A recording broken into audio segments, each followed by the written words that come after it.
हल से खेतों में खेती जुताई की जाती है, इसीलिए हल भारतीय कृषक समाज का प्रतीक है। इसकी सहायता से बीज बोने के पहले जमीन की आवश्यक तैयारी की जाती है। हल का प्रयोग प्राचीन काल से ही चला आ रहा है। राजा जनक और दशरथ के काल में भी हल के प्रयोग का उल्लेख मिलता है। आइए जानते हैं बलराम जी के हल की कहानी। कहते हैं कि श्री कृष्ण गोपालक थे और बलराम कृषक, इसीलिए बलराम कृषकों के आराध्य हैं। हल से किसान खेत जोतते हैं। हल कृषि प्रधान भारत का प्रतीक है। बलराम बहुत बलशाली थे। सामान्य व्यक्ति हल उठाकर उसे हथियार के रूप में प्रयोग नहीं कर सकता, लेकिन बलराम जी उसे उठाकर उसका हथियार के रूप में प्रयोग कर लेते थे। बलराम जी ने गदा के साथ ही अपने हल को भी हथियार बना लिया था। उनकी हल दिव्य था। श्री कृष्ण के बड़े भाई बलराम को बलदाऊ, बालभद्र, दाऊ, शंकृष्ण और हलधर भी कहा जाता है। हलधर इसलिए कहा क्योंकि वे अपने पास हमेशा हल रखते थे। बलराम का सबसे प्रमुख अस्त्र हल और मूसल है। भाद्रपद कृष्ण पक्ष की षष्ठी को बलराम जी का जन्मोत्सव मनाया जाता है। वे शेष नाग के अवतार थे। इस दिन माताएं संतान की लंबी उम्र की कामना को लेकर हल षष्ठी का व्रत रखती हैं।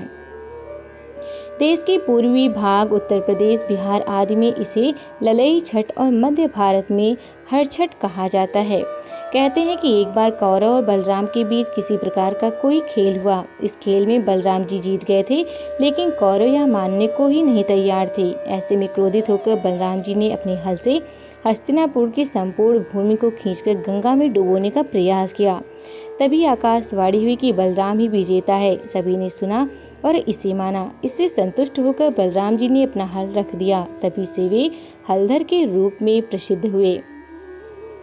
दूसरी कथा के अनुसार भगवान श्री कृष्ण की पत्नी जामवंती का पुत्र सांब का दिल दुर्योधन और भानुमति की पुत्री लक्ष्मणा पर आ गया था और वे दोनों प्रेम करने लगे थे। इसीलिए एक दिन सांबा ने लक्ष्मण से गंधर्व विवाह कर लिया और लक्ष्मणा को अपने रथ में बैठाकर द्वारिका ले जाने लगा।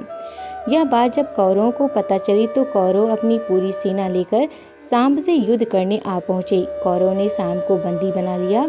इसके बाद जब श्री कृष्ण और बलराम को पता चला तब बलराम हस्तिनापुर पहुंच गए। बलराम ने कौरवों से निवेदन पूर्वक कहा कि सांब को मुक्त कराकर उसे लक्ष्मणा के साथ विदा कर दें, लेकिन कौरव ने बलराम की बात नहीं मानी। ऐसे में बलराम का क्रोध जागृत हो गया। तब बलराम ने अपना रौद्र रूप प्रकट कर दिया। वे अपने हल से ही हस्तिनापुर की संपूर्ण धरती को खींचकर गंगा में डुबोने चल पड़े। यह देखकर कौरव भयभीत हो गए। संपूर्ण हस्तिनापुर में हाहाकार मच गया। सभी ने बलराम से माफी मांगी। तब सांबा को लक्ष्मण के साथ विदा कर दिया। बाद में द्वारिका में सांबा और लक्ष्मणा का वैदिक रीति से विवाह संपन्न हुआ। बलराम की पत्नी रेवती कई युग बड़ी थीं। वह सतयुग की महिला थीं और लगभग कई फुट लंबी थीं। गर्ग संहिता के अनुसार रेवती के पिता कुकर्दी सतयुग में अपनी पुत्री के साथ ब्रह्मा जी से मिलने गए। वहां उन्होंने रेवती के लिए किसी योग्य वर की प्रार्थना की। ब्रह्मदेव ने हंसते हुए कहा कि जितना समय आपने यहाँ बिताया है उतने समय में पृथ्वी 27 युग बीत चुके हैं और अभी द्वापर का अंतिम चरण चल रहा है। आप शीघ्र पृथ्वी पर पहुँचिए। वहाँ शेषावतार बलराम आपको पुत्री के सर्वथा योग्य है। जब रेवती पृथ्वी पर आकर बलराम से मिली तो उनकी लंबाई में बड़ा अंतर था।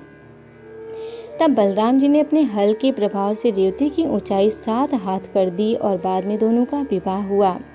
रास लीला के समय वरुणदेव ने अपनी पुत्री वरुणी को तरल शहद के रूप में वहां भेजा, जिसकी सुगंध और स्वाद से बलराम जी एवं सभी गोपियों का मन प्रफुल्लित हो उठा।